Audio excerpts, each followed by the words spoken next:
Hey everybody, welcome to the Standing Stone podcast. This episode is coming to you from the field. We are hunting grouse, South Dakota. It is that time of year, and I thought, what better to do on a afternoon when we finish? It's got a little bit warm. Dog's got a good run in this morning, but to sit down and kind of talk through some things. So we're set up in the shade. I've got my buddy Adam with me. You have made it into podcast conversations, but you have never made it onto a podcast. This is the first.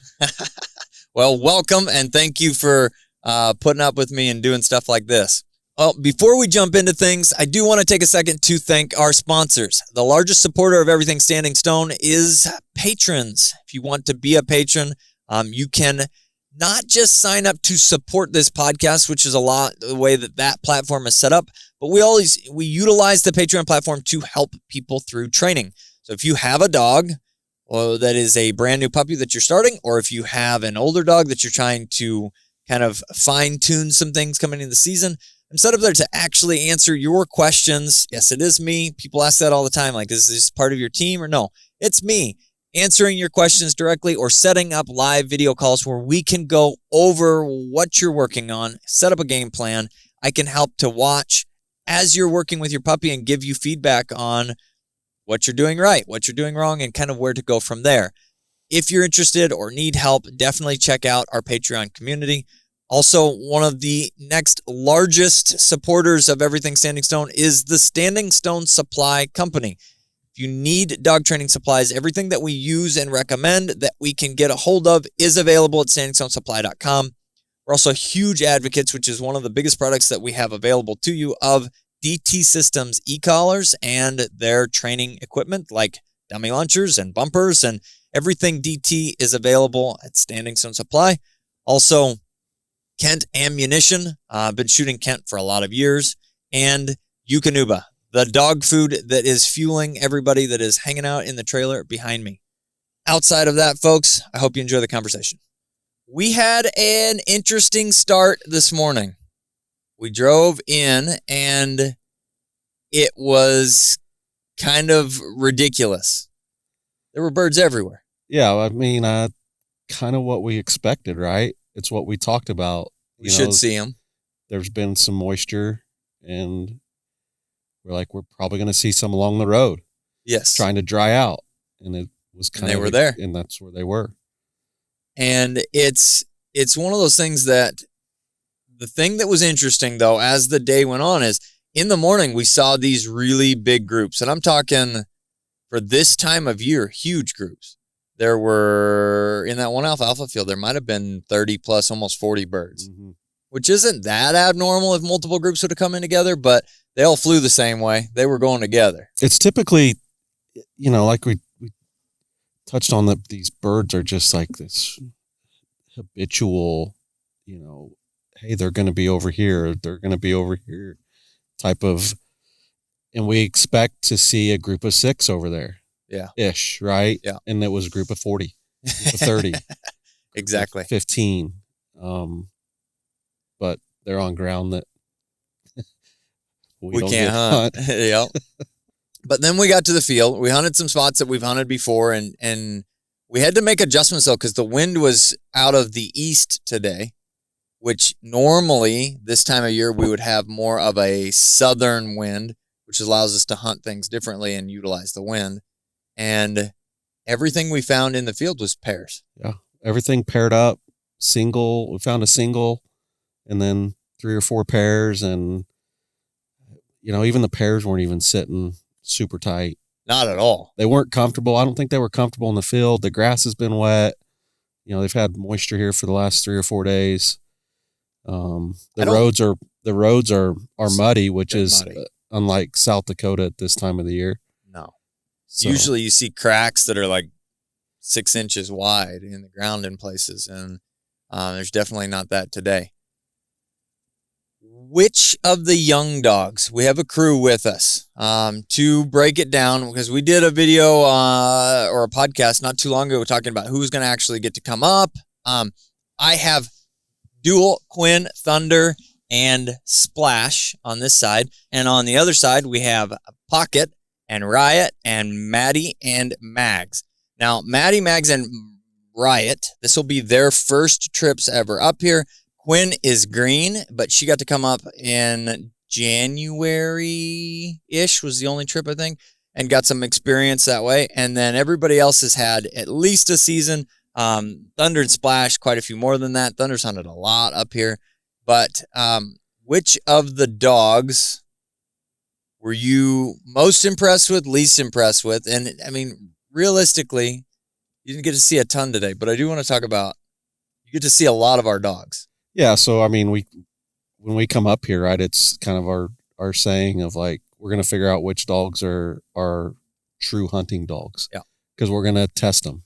I mean, we're going to make sure we're going to go through all the things. We're going to cross the thresholds. We're going to push them pretty hard. You know, we're not walking across flat lands, and, you know, we don't hunt when it's super hot, but, you know, we're going to see if there's any quit in the dog. And so for me, I mean, obvious is Thunder, right? Thunder's Thunder. Thunder's very versed in hunting, you know, different types of terrain, different types of weather.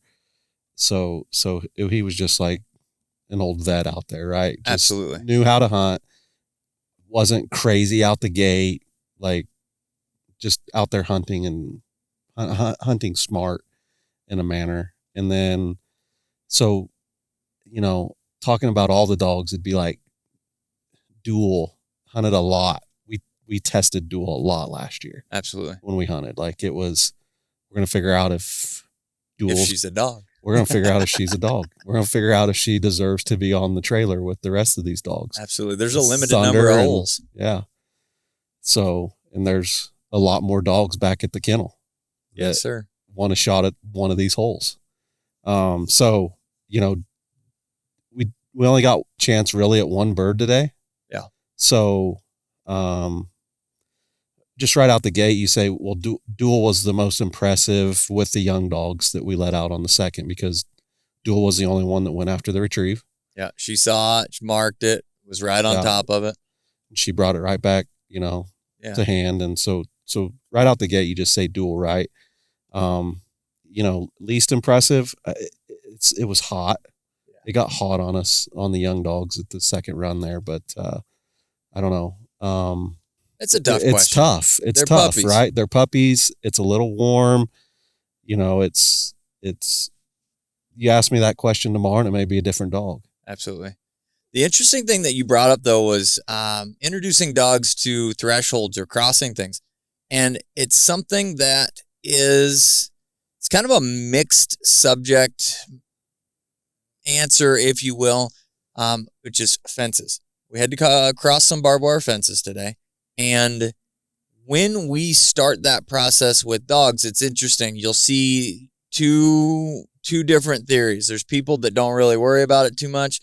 And then there's the other. I actually hunted with a guy in the past that, I mean, was almost deathly afraid of his dogs crossing barbed wire fences. And he would always call them back to him. And you could see him and he would be hollering like the dog's running toward the next fence. He didn't want him to get cut. And I don't know that I necessarily ever asked him if he had a specific traumatic situation where a dog got seriously injured, or if he just really didn't want the little nicks and cuts or potential vet visit or things like that.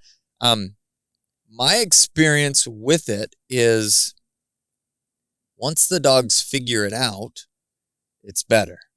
And the more that we try and interrupt how they go about doing what they do, the more chance there is for them to maybe just misjudge something a little bit, and then they do get hooked and get cut. And then you do have the other dogs that just plow through the fence and they don't pay attention that's even there, and they get cut up all the time until they really figure it out. But they kind of do dumb stuff. Like, you just literally ran into the fence. And then we have dogs like Mags this morning who literally would not cross the fence by herself.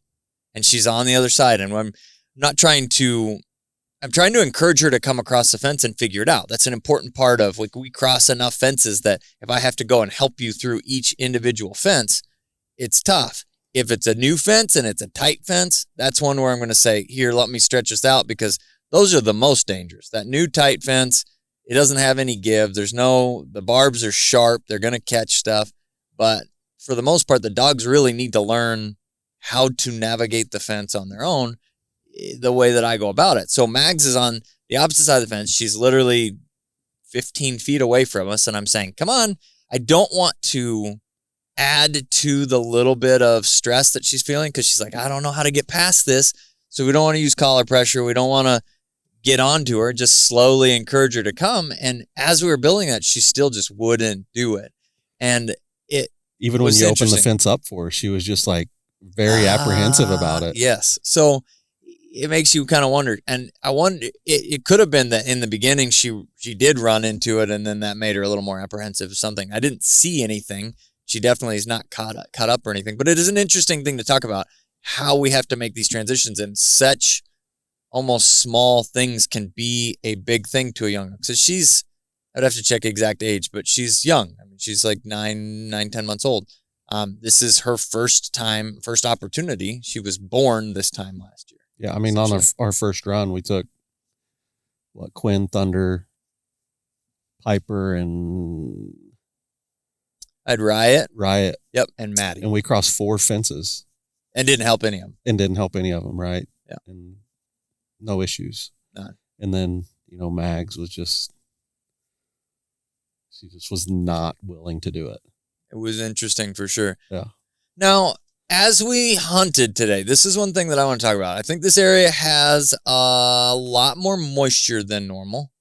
You can see it as the instant moisture on the ground, but the grass is taller. So it's either been grazed differently or it's just been allowed to grow more because of the moisture itself. When we're typically hunting sharptail and prairie chickens, we're looking for similar things but differences because you kind of find them in slightly different areas. We're looking for slight draws. It's short grass prairie. You need some levels of elevation, and you need to be near a food source on average. Now, that food source changes throughout the year. We have alfalfa is a great area for them to get bugs. And then in the pastures up here, there's a lot of snowberries and rose hips, and some areas have, I think they call them buffalo berries, but it's like a berry mixture with, there are a lot of bugs in the grass. When we start first thing in the morning, it's interesting because there's very minimal to no bug movement. And sometimes I feel like the birds take a little time to fly around and let stuff dry out. If the weather comes up temperature-wise faster, things dry out faster, if the humidity level is different. So it changes where the birds are going to be when. But today, they were exactly where they were supposed to be. They just weren't in the numbers that they generally would be. They were 70 to 90% of the way up the hill, right in the draws with all of the berries. Yeah, right on the side hills of the draws. Sometimes they were catching a little breeze, had a little sun, and when I'm walking, I like to look at the change of colors through the draws, right? And help go, that looks like a good spot that we should hit over on that side hill, right? It doesn't look tall. It looks like there's some berries over there or something over there that would draw maybe the bird over there. Absolutely. Maybe it's a lighter color grass where they can hang out, dry out a little bit, as wet as it was this morning. And you're exactly right. It was like the birds were there where we would expect them, but there was only pairs. There wasn't the 6 to 8 to 10 in the groups. And they were jumpy. Which is surprising because this is the first day. I would have to look up we were talking about this a little bit ago. I will have to look up and see if there is an earlier opening for residents or not for grouse. I don't know that, but I do know, this is the first day we can come on, and we were here early. No one hit it before we did. So it's interesting. But that being said, every spot that we hit that's grass related, we found sharptail. When we didn't see any chickens today, but the chickens tend to be in it looks like sharptail cover, but it's a little taller, a little thicker. It's like you're halfway to pheasant cover. Little taller, little thicker, like a little darker in color than what you typically see like sharptail. If you if you're just looking at the prairie in general and you'd go, that's really, really dark over there. I'm not certain that that's like if it's just a grass that you're looking at, it's probably too thick for the sharp-tail to be in. Yeah. And if it's a little bit lighter, then the sharp-tail probably feel a lot more comfortable hanging out there. They can keep watch. They can keep an eye on things rather than that greener cover. If you were in kind of a mix of sharp-tail and prairie chicken ground, that may be more of a spot that the prairie chickens would hang out into. It's an interesting thing. We have learned this game more or less together. I went one season, I think, before you came and hunted with us, and you've killed chickens in Kansas. Maybe. Never killed a chicken in Kansas. You've hunted them? Never hunted them. Never even hunted them. We've talked about going and doing it. Okay. But coming up here to do it, you actually shot your first chicken in North Dakota when we were up there. We shot sharp-tail, but I think that was the first chicken. I shot my first sharp-tail and chicken. I actually shot my first chicken pheasant hunting over on 2 Mile. Oh. Yeah. The one that Piper pointed it, and yes, it was near the. We took a picture with you and Piper with it near the burnt truck, but that was like at the end of the day. Yeah. Yeah. That was my first year I came pheasant hunting. Okay. Yeah. So I said, you got to come do this during the season for it, because we go later season stuff. Generally, it's bigger groups. They're even harder to get near. And we did a lot of adventuring to try and figure this aspect of it out together, though. We've used, you start gathering information online, and there's a lot of different pieces that are explained, like you need the grouse like views, and they want to be up on top of these hills. And we went on some death marches on some hills. It didn't take us very long to go. It's not the hill, quite the hill that they're talking about. It's not the hill we're looking for. And it really comes down to, so if you're trying to get into this a little bit or trying to figure it out, you have to be where the birds are at. And that's going to be a variety of different parts of states and things. And depending on what state you're in, it changes. You can find them in Montana and parts of Wyoming and North Dakota and South Dakota and Nebraska. And even, I think, parts of Minnesota, definitely parts of Michigan, the upper peninsula of Michigan, I know for sure has them. Canada, you can find them. And you're looking for different things in different areas. But if you get into an area where that is their home terrain, then you start breaking down, what type of cover do I need to look for? And you do need changes in elevation, but you need food, which that food can be bugs or it can be berries, or depending on the time of year, it's going to be early season. A lot of times we've been very successful around alfalfa. I think it's because of the larger number of bugs that would be concentrated there, potentially mostly grasshoppers. And then the later in the season stuff, they hit grain fields, which is why we see them during pheasant season. It's just usually very large numbers because they tend to group up. Yeah, if you're like a first-time grouse hunter, right? If you're just a hunter in general, I think you can figure out how to hunt different species of birds, right? It's just, you do a little research. But the biggest part for us was like literally putting boots on the ground and going out and experimenting with kind of what we read, videos that we've watched, people that we've talked to, and what worked and what didn't work. Time of day became a big thing for us, not let's go out there at sun up and start marching and think we're going to. They do a ton of flying around early. Yeah. So for us, it was just it wasn't even a lot of it. It was a little bit of trial and error, and it sure didn't take us long, but a lot of just keeping track of things that we were doing when we were doing them and what was in the area, when we were hunting, whether it was the alfalfa that's a mile away or a half mile away, or if it was, the cornfield or the tree row that they like to fly down off the top of the hill into, whatever it may have been. And it was, then looking for similar things so we can just continue to have success using Onyx is kind of our main source of just a general idea of we do want to hunt this area. We don't want to hunt this area. Well, and then gives us the ability to find in who to contact, because we do hunt some walk-in stuff, but we hunt a lot of private stuff, and the private stuff we've all gathered just by going and talking to people. Yeah. I mean, and asking the question, can we hunt the ground? Like it's a weirder thing today, it seems like, where it didn't used to be. You could go ask anyone and you could get permission. Now, you can't go ask anyone today and get permission, but you can ask some people and get permission, but you got to ask the people. You've got to pull up in their driveway and knock on their door or go out into the barn because they're working cattle and shake a hand and ask for permission. And you're going to probably get more no's than yeses.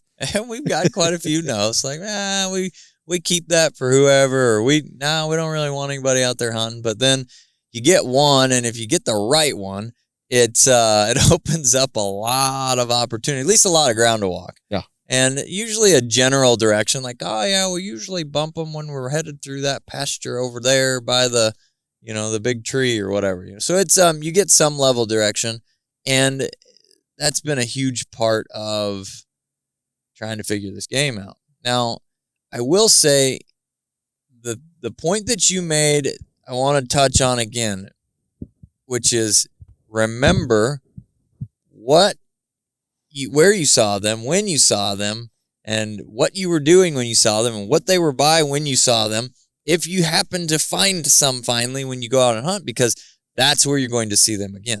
So many variables in it, right? Like all the things you said, the weather, was it sunny? Was the wind blowing? Was it, was the grass wet? Was it dry? The temperature. There's so many variables, I think, around this bird.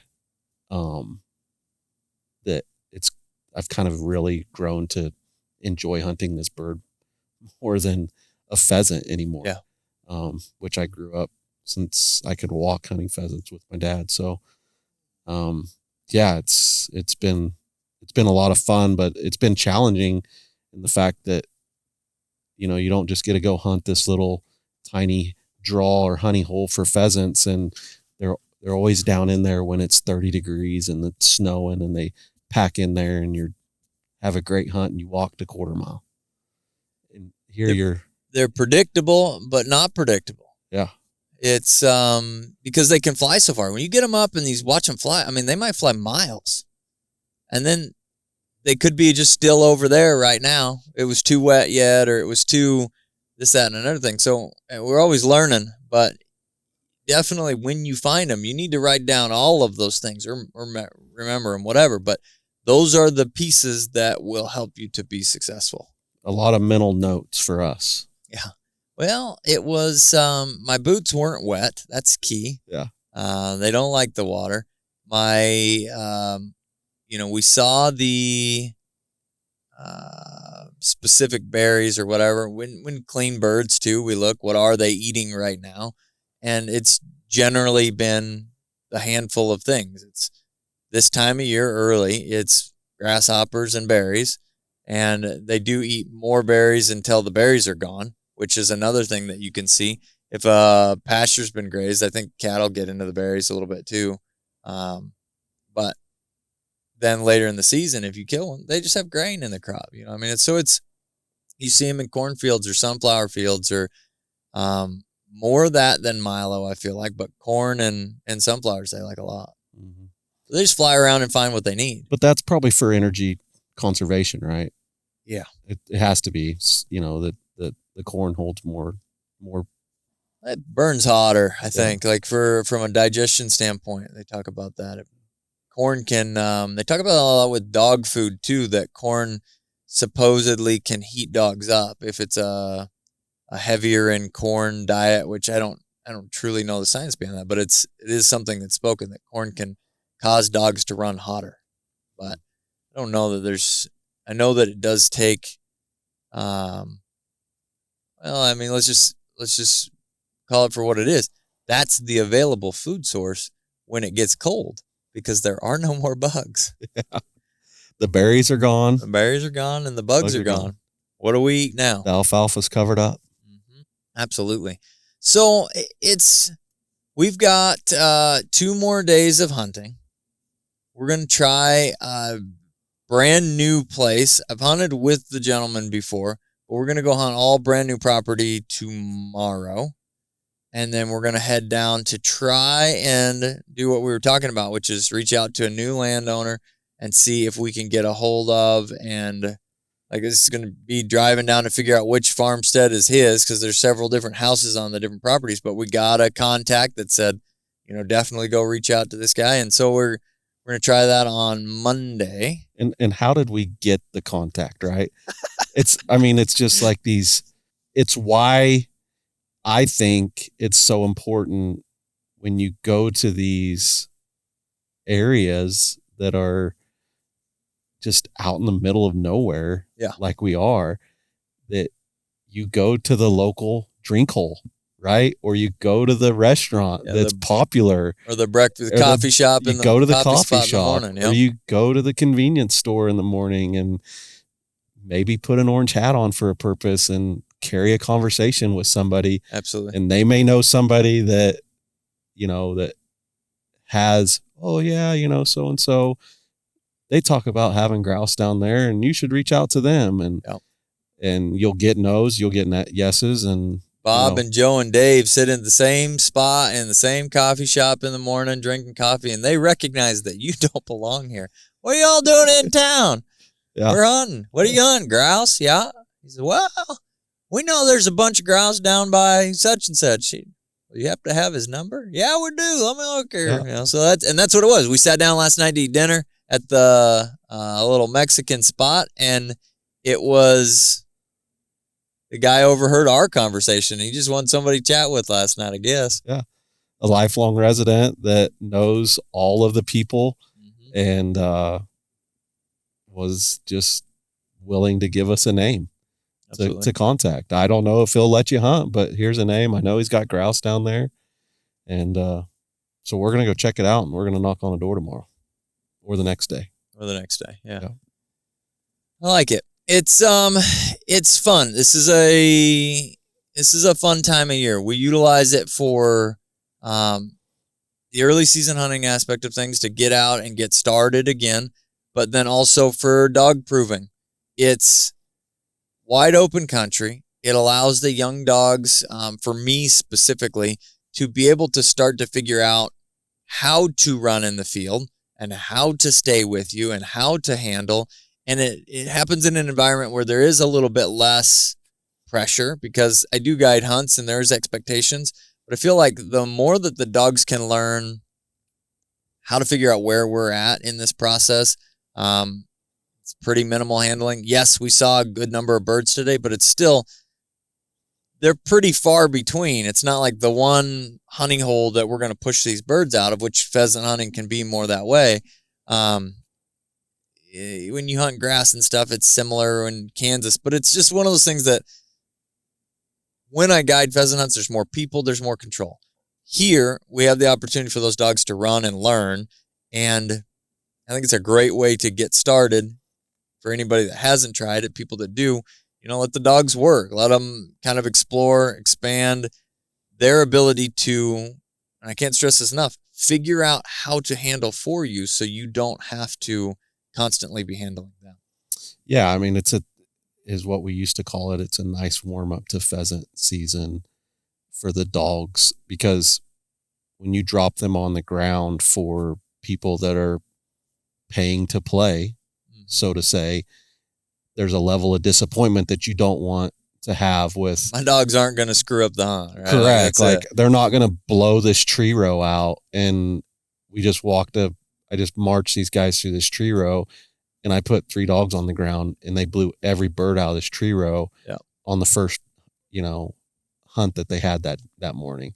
And, that's kind of where I feel like that's kind of where it grew up with us, was we wanted to hunt together, you and I, and everybody else that has decided not to come along with us anymore. It's just down to us. Yeah. It's just down to us. It was like, well, let's go have a buddy hunt. Yeah. Outside of the guide hunt, and it's just a few of us and have a good time. And it's a good warm up for the dogs, and it's a good warm up for us. And that's what it was. And we weren't really for sure how to get it started and what to look for. And, that evolved really fast for us. I don't know, just with the level of research or the level of knowledge that we just have around bird hunting, upland bird hunting. But, if you're intimidated with it, it's not something that should be intimidating. It's literally just hunting. Yeah. And it's just a different type of hunting. But with the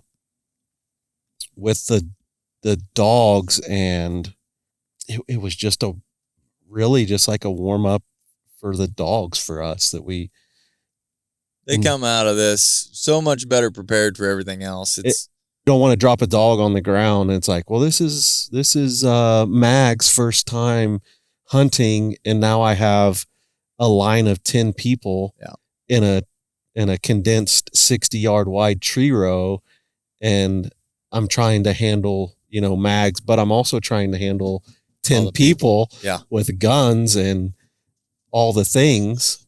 So it became a great warm up for the dogs, to be out there, have a level of freedom, but also have a level of expectation that you're going to listen to me, and you were able to assess them, because we're in this like kind of wide open prairie, and go, this dog in the next month needs a little bit more training with this. This dog needs a little bit more training with this. And I think it probably improved the level of handling when you went to the pheasant guides. Absolutely. It's something that's kind of, I should have probably started with an introduction. I said, you're Adam, my hunting buddy.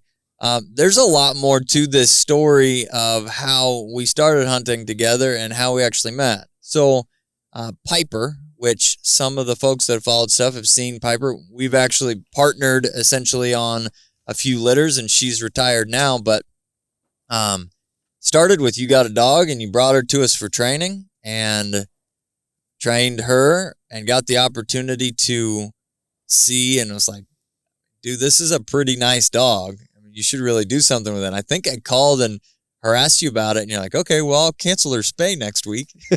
Yeah. So it was so I grew up hunting. I lived out in Southwest Kansas. My dad took us hunting every pheasant season, but that's all we did. We just hunted,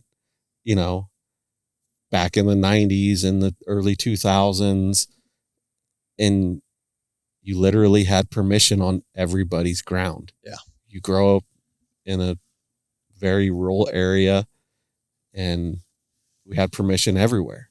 So we would go out and hunt with the family, my brother and my other brothers and my dad. And, and my brothers had short hairs, and my dad had short hairs growing up. And then I got my first short hair in 8th grade. What was its name? Jake. We never even talked about this. Not a good dog. Hey, we've been there. We've all been there. A really terrible hunting dog. But still fun, right? Yeah. Still fun to take Jake out and see a ton of birds, and bird hunting was really good back then. It's still good. It's just, I think it's become a little less available for the average hunter, or the average person. I think people are a little more strict with giving permissions to random hunters, people, to or everyone. Yeah. So that's kind of how I started. And I just got to a point in my life where I was living back kind of in central Kansas, and I wanted to get back into having a bird dog. And I did a ton of research on the Standing Stone dog with the pedigrees, and I contacted, which probably was Kat at the time, right? Through Facebook. Yeah. Standing Stone. And it was like, oh yeah, it's going to be 2.5 years. And I was like, oh, that ain't going to work. Like, I'm ready for a dog. Now. Like, I want to buy a dog now. Yeah. And like to hunt like this season or possibly the next season. I don't want to wait 3 years to do this, to start this up again with a bird dog. So we live local, which is, you probably don't get a lot of clients locally. Do you? I mean, so we live local, and and we're roughly the same age, and my wife and Kat became good friends. And so then we just started, well, we didn't just start hunting. I don't know. We probably knew each other for a year and a half before we went hunting. Yeah, and you called and said, something came up. We were going to go hunt. And I was like, I don't know. I don't really know this guy all that well. And Kat's like, oh, they seem really nice. We should hang out. And then it became like, oh, maybe we should go hunting sometime. We both have dogs, and you got a pretty nice one. And I didn't really know before we started hunting how good she really was, because I just trained a puppy and sent her home. And I was like, it's a pretty nice dog. But I vividly remember the first time that we went and hunted together. We hunted some pivots. Hunted 2 circles. Yep. And with a road that split them. And we made that loop around. And I was on, like, I don't know, a different planet from a shooting standpoint that day. I don't know if it would, I mean, you're like, oh, I'm just the average shooter. You know, you're way above average. Like, if you miss, it's a good time to give you a hard time, because it doesn't happen very often. Well, you get to do it a lot. That's a big part of it. And I didn't know at the time. Like, I thought I was a fairly good shot. And here this guy is, and we have Nix, Vex, Thunder, and Piper. I think so. And Thunder was a little baby. Thunder was like, that was like his first go. He was just, we kind of set him on the ground and like, don't get lost in the grass. Like, here's our next good dog. Let's see what you got. Yeah. And I don't know. We hunted that first field, rooster, boom, down, rooster, down. And then we make the circle, covey a quail, boom, boom, double. And I'm just sitting there going, oh my goodness, who is this guy? And so then we round the corner. Yeah. Right. Yeah. And there are pheasants. We split that everywhere. Last corner, and it was, I moved up toward the actual property line corner, and you took the inside edge of it.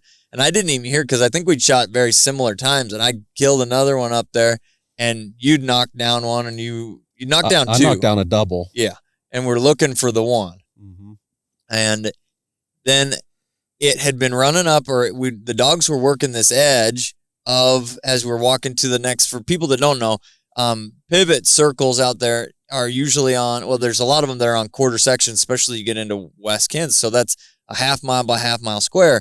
Well, the circle cuts out the center of the square, and you have those pivot corners that we're hunting that they generally plant to something like CRP maybe, or a cover crop or something, because it gets missed by the circle where they're putting their main crop source. So we're walking kind of the little weed edge to the next, and the dogs are tracking. And this rooster comes out really low.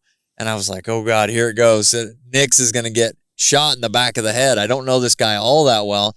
And I look over, and you haven't even mounted your gun. You haven't pulled up. You haven't done anything. And I was like, okay, you and I can continue to hunt together. Because it's a thing that it gets scary when you put your dogs down in front of people, and I guide even, but you don't know people and what's going to happen. And it was just like, all right, you understand this well enough that I don't have to worry about, there's never a time that I have to worry, what is Adam going to do with a shotgun? And that's when I got invited to South Dakota to hunt with him. Like, come on, let's go have more fun. So, it's cool. And that's an interesting thing, was what you just touched on, like hunting with other people, and say you're the one that brings the dog, right? And I think, not to get off topic of podcast on the prairie, but I think it's important that if you're the owner of the dog, you need to take that serious. And it wasn't something that I really did before, but like 2 years ago, I can just vividly remember this. A guy wanted me to go back and hunt in Western Kansas, and he had a couple extra guys with him, and I was okay with that, right? Knew the guy growing up, and I had a conversation with him about like, hey, I've got a dog on the ground. We're not shooting pheasants that are running on the ground. Yeah. Period.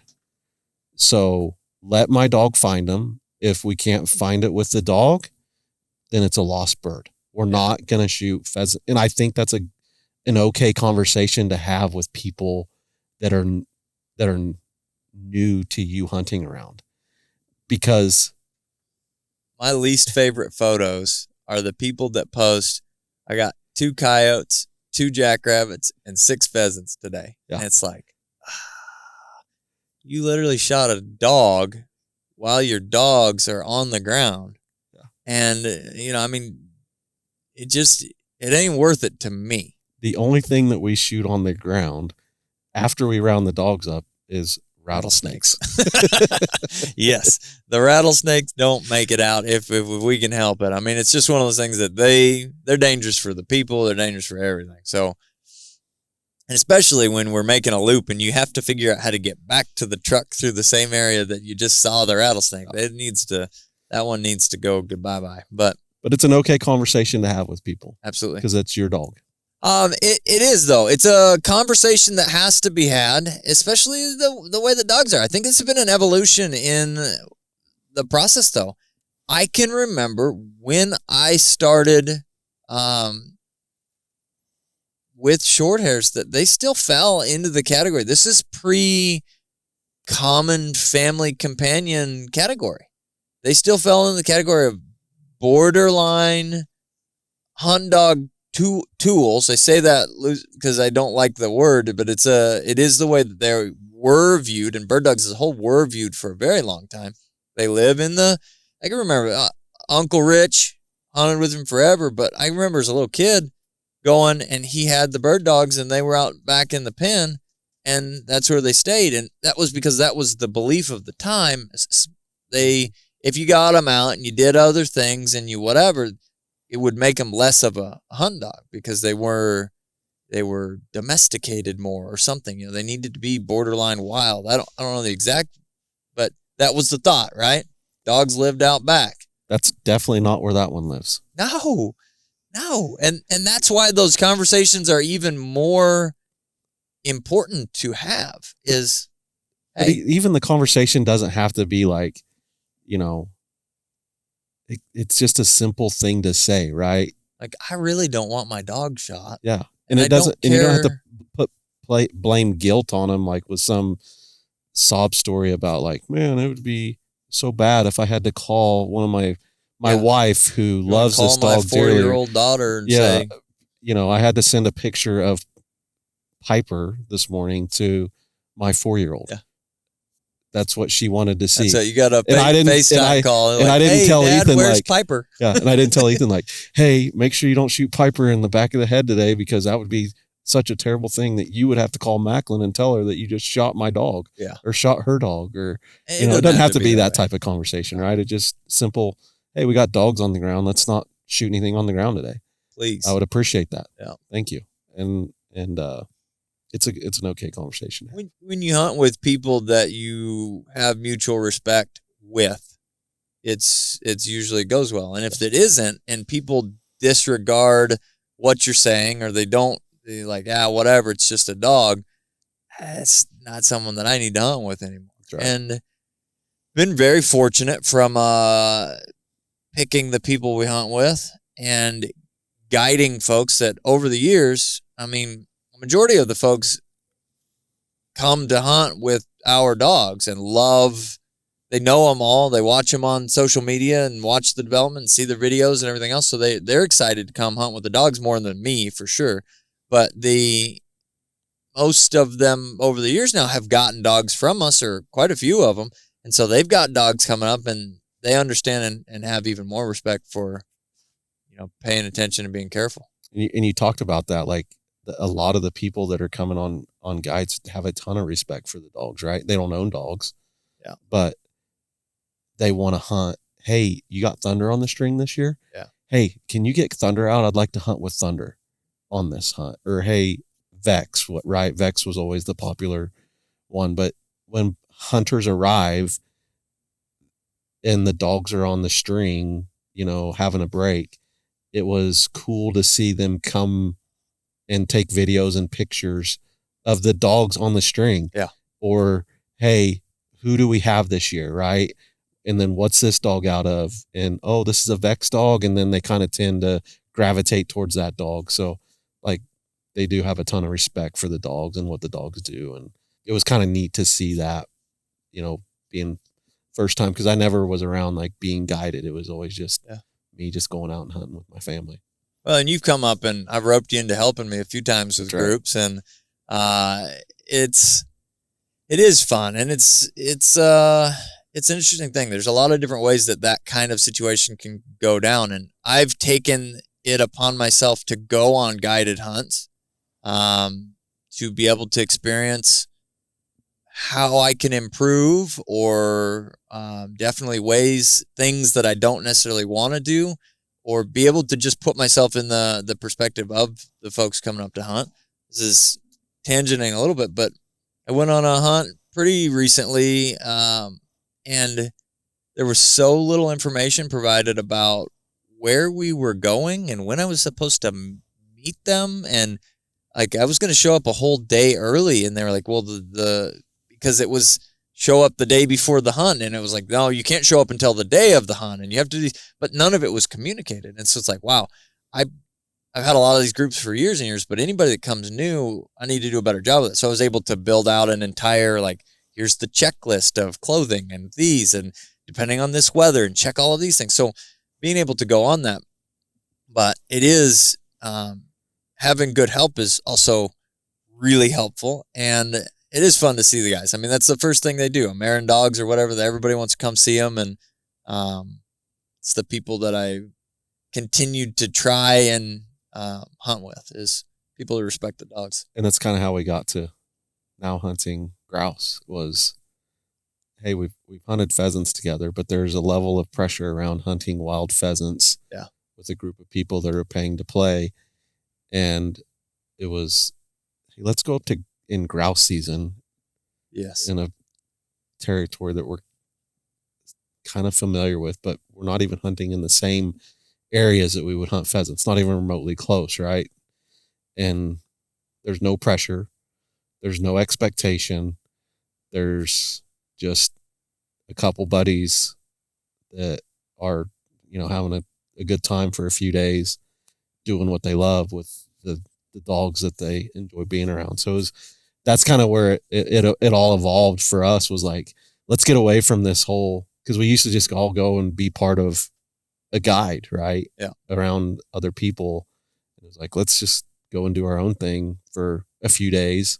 And it's a warm up for the dogs and a warm up for us and a good time for us, and do a lot of catching up. And then we created like this board of directors. That's a joke. You're not the board of directors, you're the board of advisors. Board of advisors, yeah, yes. Yeah. And so I got you and Peter. We did a lot of advising on on Standing Stone Kennels and the Standing Stone guiding operation and all the other things. It's just become a lot of jackets. Fun. That's sure. Right. Yeah. And then we get to do it. I mean, it's every year I look forward to it. Getting the opportunity to chase dogs, be able to relax. And we do a lot of this sitting out in the middle of nowhere. Cell phones don't work. Nothing really works. It would be a bad place to get stranded, but it is a good place to spend some time. Yeah. And it's quiet and disconnect. And some of the places we were all into, you won't even see vehicles. Like, we're here, we're close to a road. And I mean, I've seen more vehicles today, surprisingly enough. And a lot of them seem like local farmers and stuff just out working. Mm-hmm. But more vehicles today than we've seen in probably the last 2 or 3 years combined. Yeah. And I imagine where we go the next 2 days, I will probably see less. We won't see tomorrow. We won't see a vehicle. Yeah.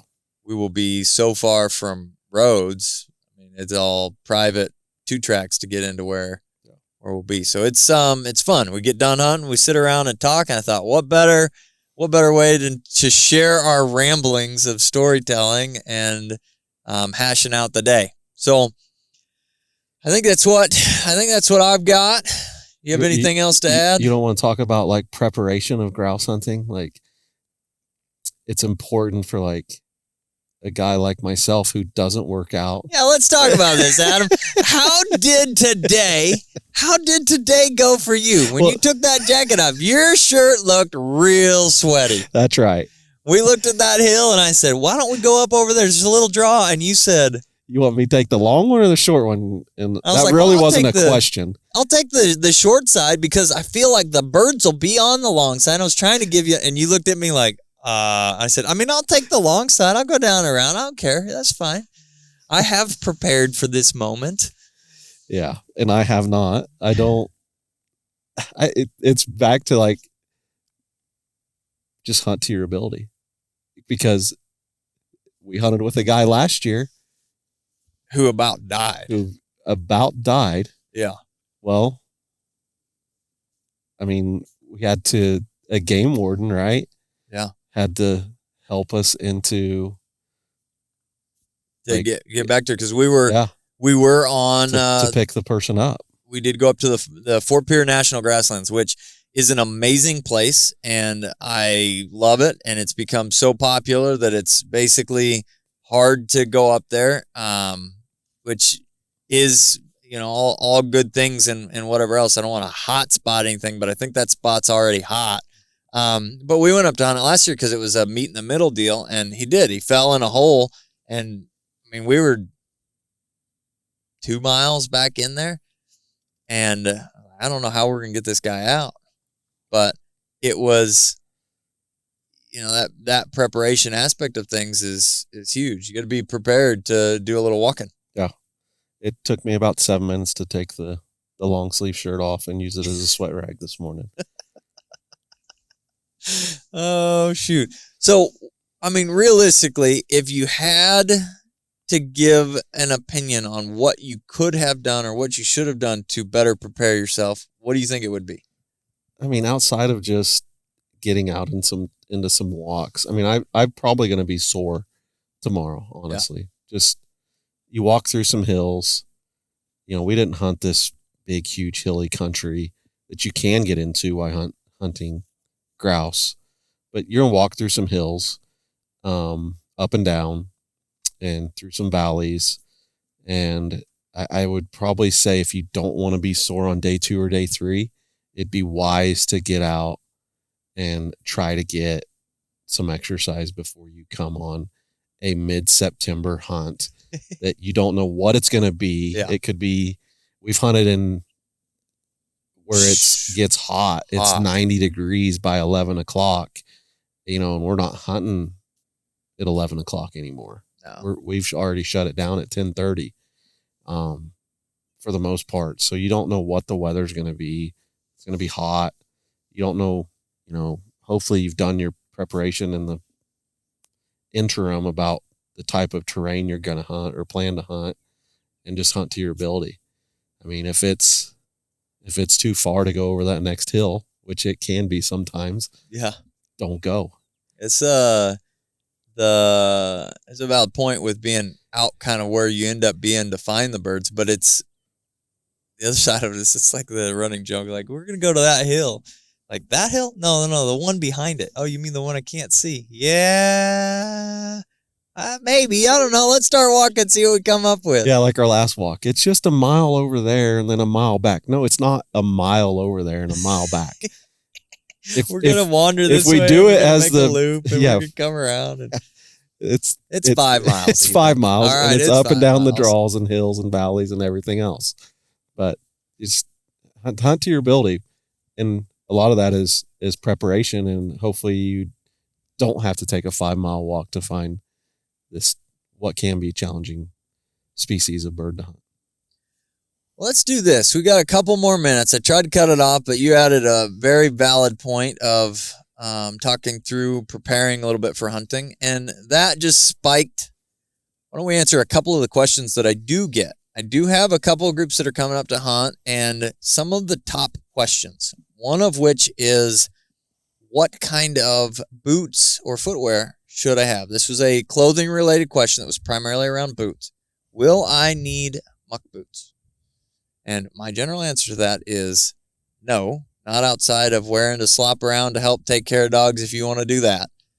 Because if it was wet enough for us to need muck boots here, we would not have made it based on roads. Correct. I mean, the roads are gumbo-y and whatever else, and we would get stuck if we made it here. And if we didn't get stuck by the time we got out, we wouldn't make it back. You know, I mean, it's tough when it gets wet. So footwear wise, on average, I would say something comfortable. Generally walking short grass prairie is the way I try and describe it. So it's just like walking across the pasture. Though there are hills and things like that, you don't really need aggressive boots. I got tennis shoes on. That's not what I hunted in today, but basically a step up from a tennis shoe.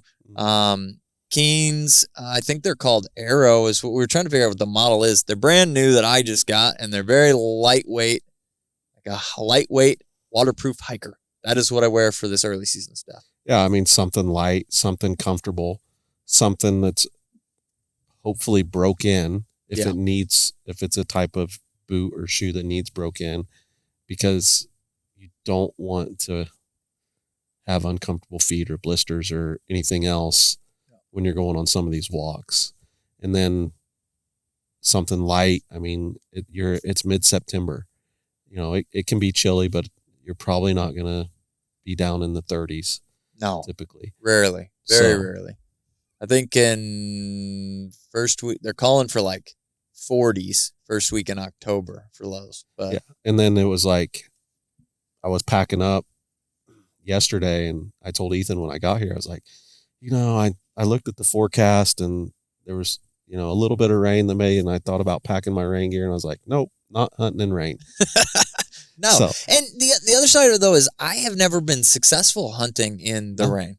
No. And where do the birds go? I have no idea, but it falls for pheasants and grouse the same. Like and when you finally find them, they're all wet and because it's been raining, they don't fly great. So I think they end up running more or something, or if whatever they do, they don't, it's not good. Let's go with this.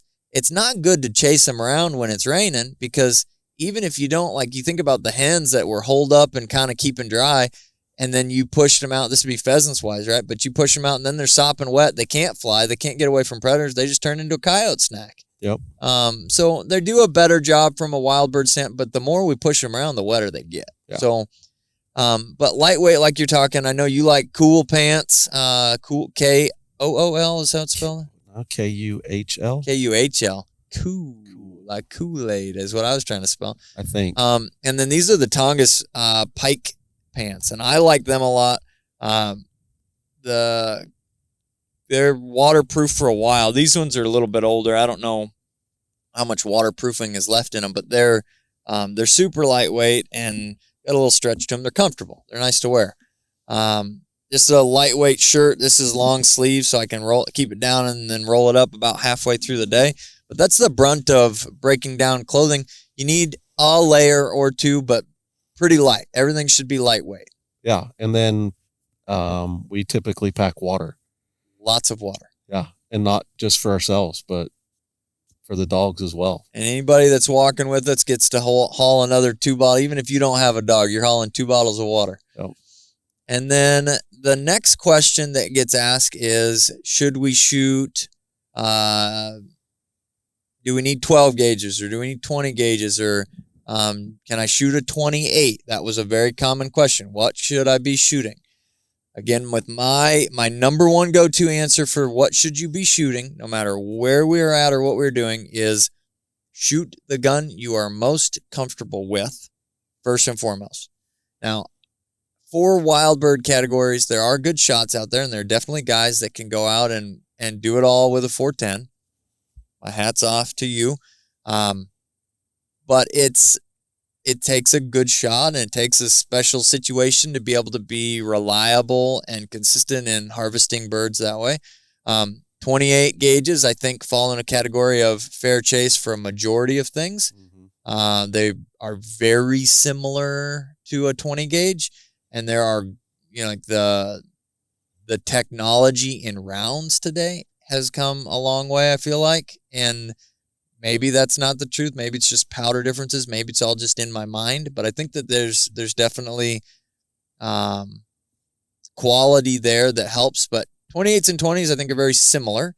And then 12 gauges definitely pack more, but I don't think that it's necessary in most situations unless, again, see the start of that statement, which is if that's the gun you are most comfortable with, shoot a 12 gauge. Correct. And it's, yeah, I mean, whatever you're comfortable with, whatever you're comfortable carrying as well. Yeah. And then as far as like ammo and, I'm shooting just a 6-shot with a modified choke in. And I think that may be a little much, but some of these birds are, I wouldn't be afraid to shoot at a grouse that's 60 yards away. Yeah. Unlike a pheasant where they'd get up and it's 60 yards away and it's like, there's no way. Right. So it's not something that you Best typically, case scenario, you cripple that pheasant and we don't find it. Correct. Right. Or best case in the potential of the harvest category. Yeah. So it's I think you could probably be successful with 7 and 8 shot if you wanted to. You'd have to be a little more picky with shots. Yep. You have to be more picky. You're not going to get the longer range shots where you can end up with hunting some of these birds. And so a 6 shot with a modified choke has been very successful hunting these birds.